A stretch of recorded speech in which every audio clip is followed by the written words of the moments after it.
A blue-pilled Christian thinks he's blessed by God.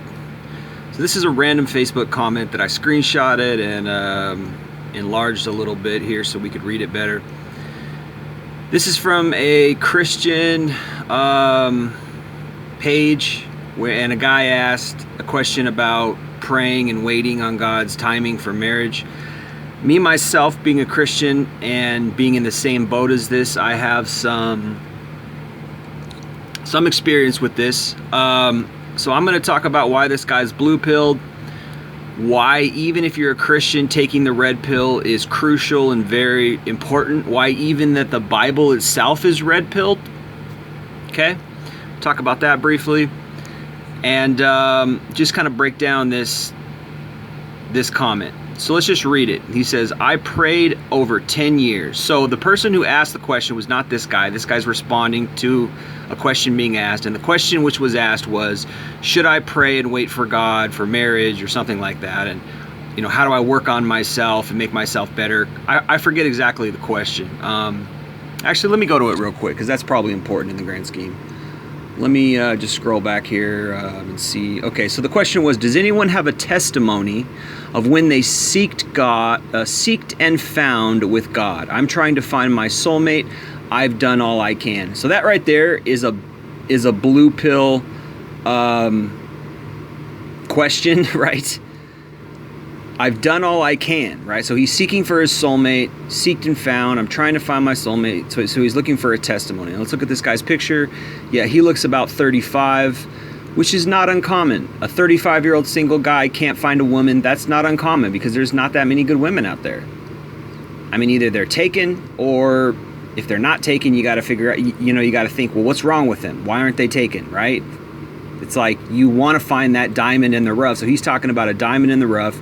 He's talking about seeking and finding with God. Now, look, I'm not saying that can't happen. I'm not saying that God isn't in the business of hooking people up, because I think that it does matter to God. And I think God does care. But a lot of what these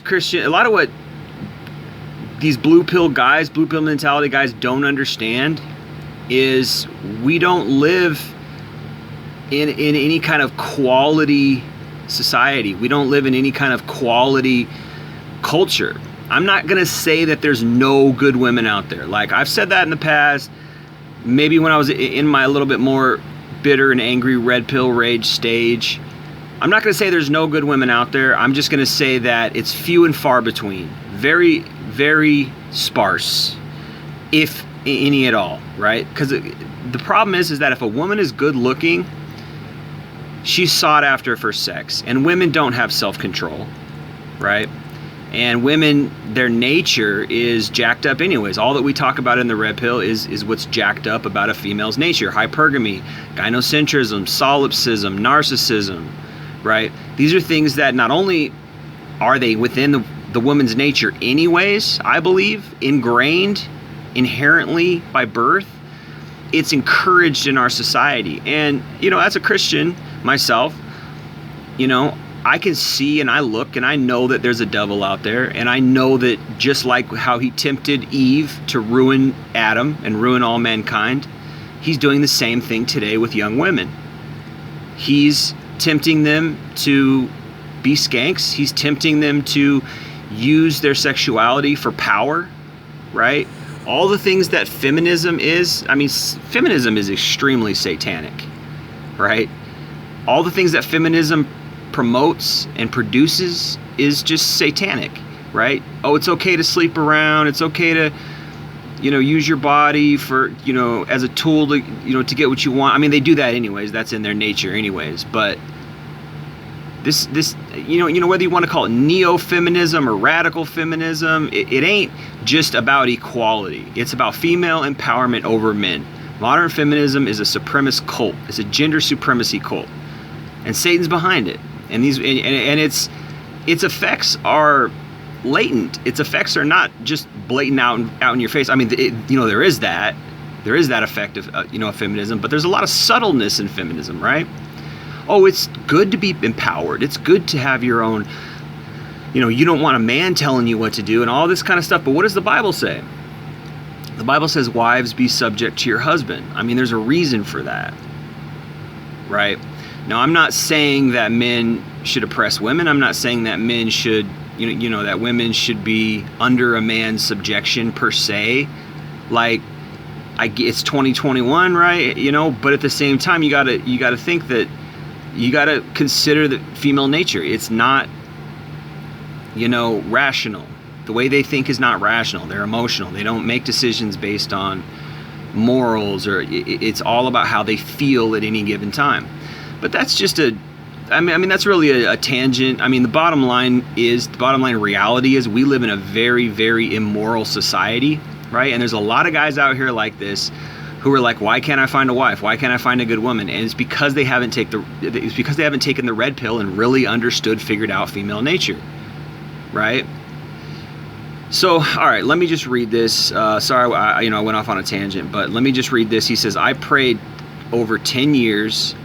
During that time, finished 9 years of college, got my doctorate degree, bought a house, bought a clinic building, worked on my walk with Christ, dated several wonderful women. I had my list that I gave to the Lord for Mrs. Right. There's a lot packed into that, man. So he prayed for over 10 years. As he was praying, he said, during that time, as I was praying, I finished 9 years of college. Well, that's very indicative.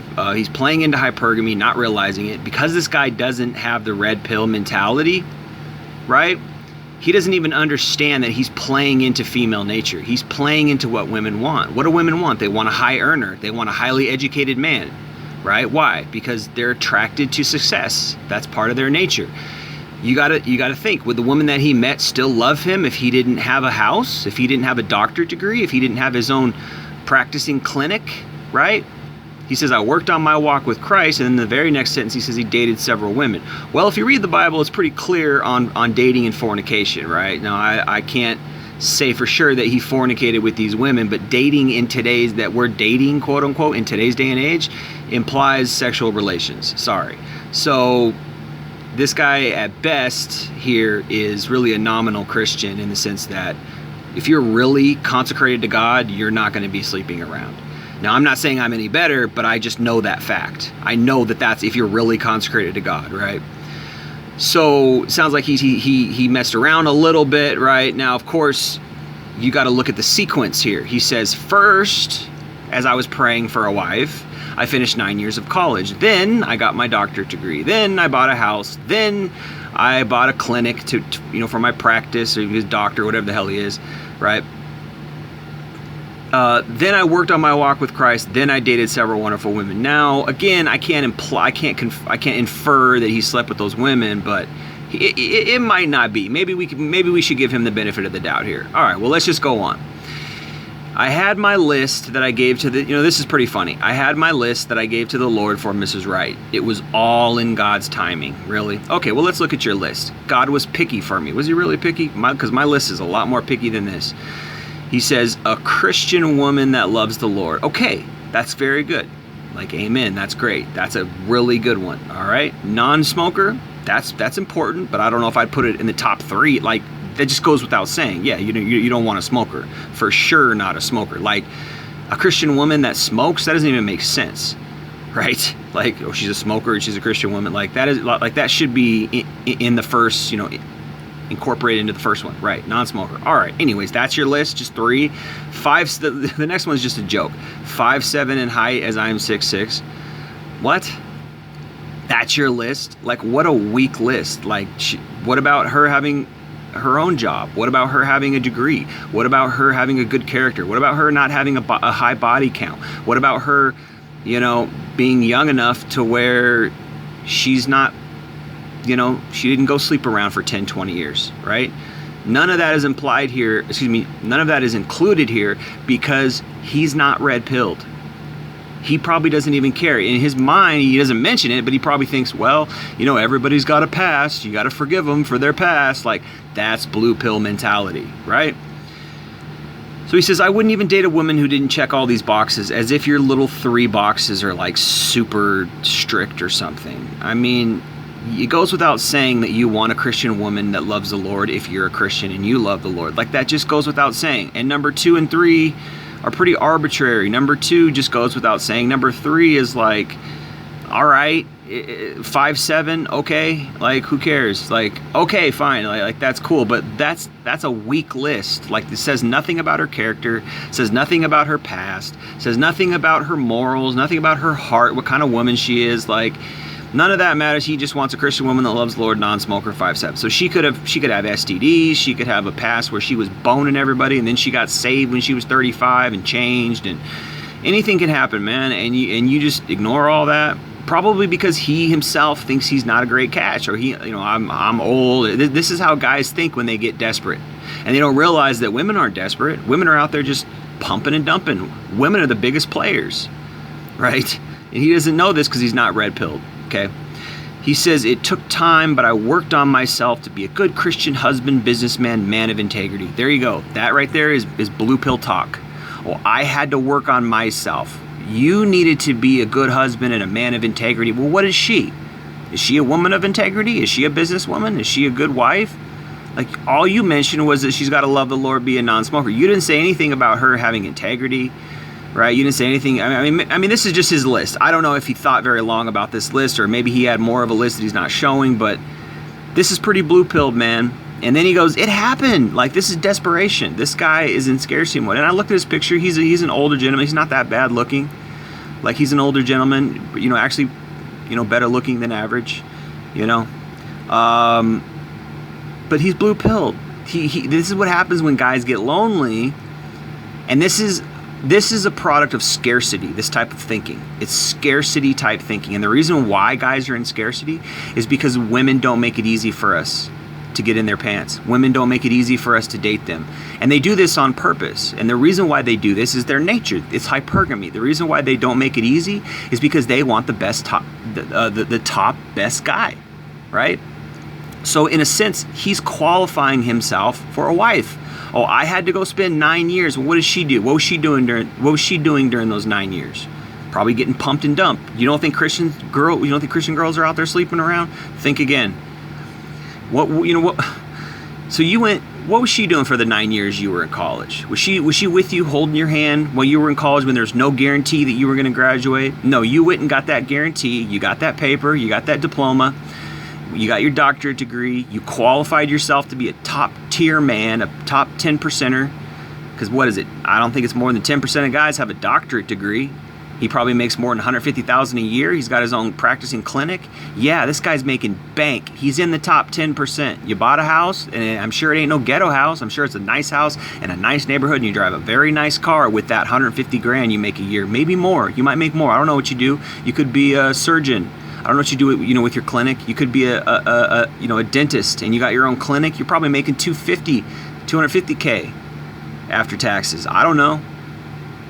These guys could be making insane money. So he's sitting here talking about, I did it. I worked on this is scarcity blue pill mentality. This is a woman's dream, right? Oh, I get to go sleep around. I get to go ride the cock carousel. And because I'm so picky, because my gender is so picky, we get these guys who are qualifying themselves to us. We get these guys who are working so hard to be a good man, and he works at it, man. You can tell. Oh, I worked on myself to be a good Christian husband, a businessman, and a man of integrity. That's a woman's dream, right? Woman's wet dream. And you probably didn't meet her until you were 40. I seen the pictures. This guy's in his 50s. This is insanely blue-pilled, man. God answered my prayers. No, hypergamy answered your prayers. If God answered your prayers, he would have given you a woman before you had the doctorate degree. He would have given you one who loved you and stuck with you while you were building your empire. And there was no guarantee shit. He would have even given you one when you didn't even want a degree. When you were just a checker at the grocery store. If God really answered your prayers. God didn't answer your prayers. You went out and you worked for it and you got it. You won the hypergamy game, that's all. You just tricked yourself in your own mentality, in your own twisted mentality, to think that God answered your prayers when you totally explained to everyone reading this that you just worked for it. That's all. This is blue pill mentality. Now we're equally yoked and raised our 4 children. Oh, of course she got some kids out of you. You're a provider. You're a great provider.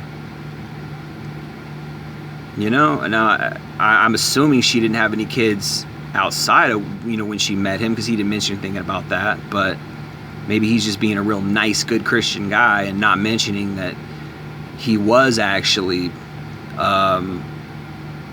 scrupulous when he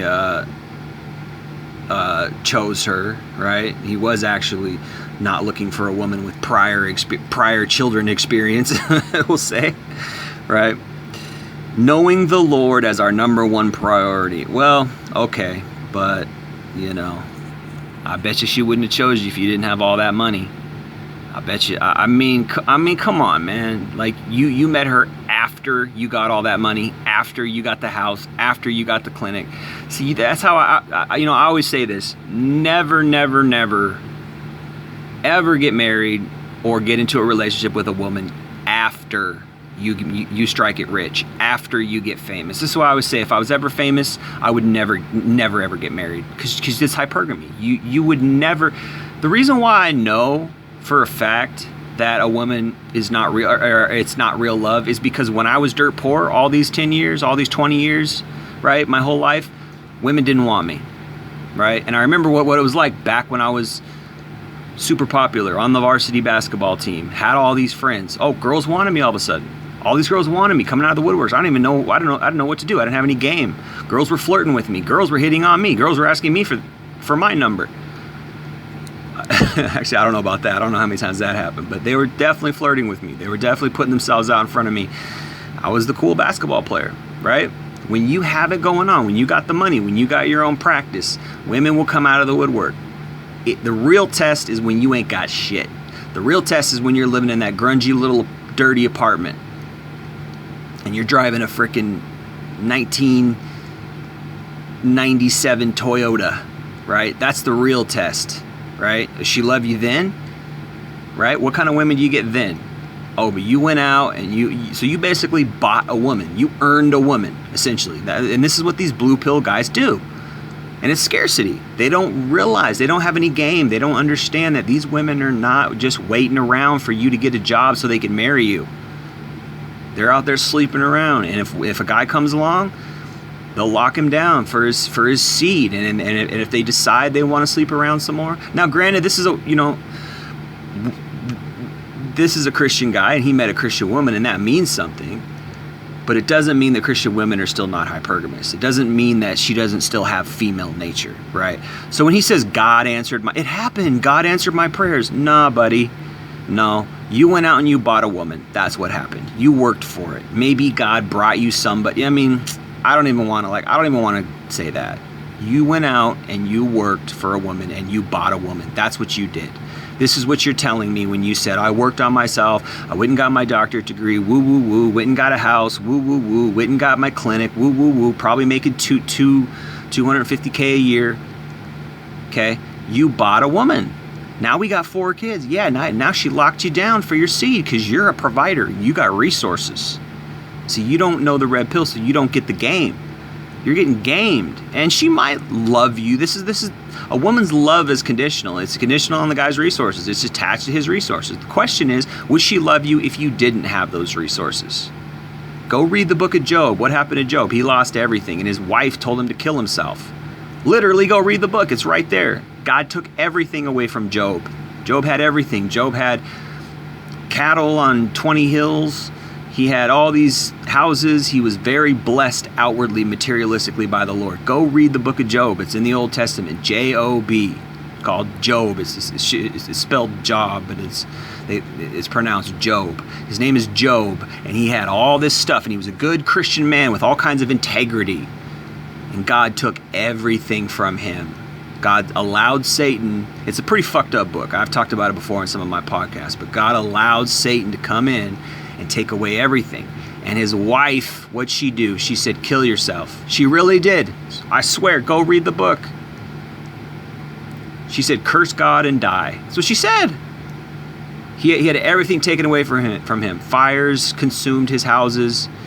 Locusts came and killed his cattle. Even his kids were killed. There was a collapse in a building. They were partying or some shit. And the building collapsed because God allowed Satan to take everything away from Job because he wanted to question, why did Job really love him? Was Job seeking God, or was Job seeking his own righteousness? Was Job seeking God and obtaining God himself, or was Job walking in his own righteousness, his own integrity? That's the whole point of the book of Job. See, this guy's Job, and he doesn't realize it. But go look at what Job's wife said after he lost everything. She said, "Why don't you just curse God and die?" Because because a woman's love is conditional. Once he lost everything, she didn't feel the same way about him. A woman's love is conditional. This is the red pill 101. Okay? And he says, praise God. No, praise yourself. You're the one who did it. Maybe God gave you the ability to do it. I don't know. But because you don't have the red pill, because you're in scarcity, blue pill, beta mentality, you think it was God who gave you the wife, and it's so obvious, you don't even realize. Don't be in too big of a hurry. Get it right with the Lord. Get what right with the Lord? You got it right with finances. That's what happened. That's when the woman shows up. Right? They sit around at the finish line and pick the winners. You're a winner. You won the game. You got your doctorate degree. You bought a house. It ain't hard to understand, man. This is female nature. You think because she's a Christian woman that God bless you? No. She's with you because you got a house and a degree. Because you're a top 10% man. That's why she's with you, buddy. Where was she when you were studying for 9 years? Where was she? Even if she wasn't sleeping around, she still wasn't choosing you. Because she couldn't put any guarantee in you. This is female nature. She ain't gonna marry you if she can't guarantee that you're gonna provide. This is female nature. It's evident. It's observable. It's experiential. This is our experience. This is why the red pill is so important.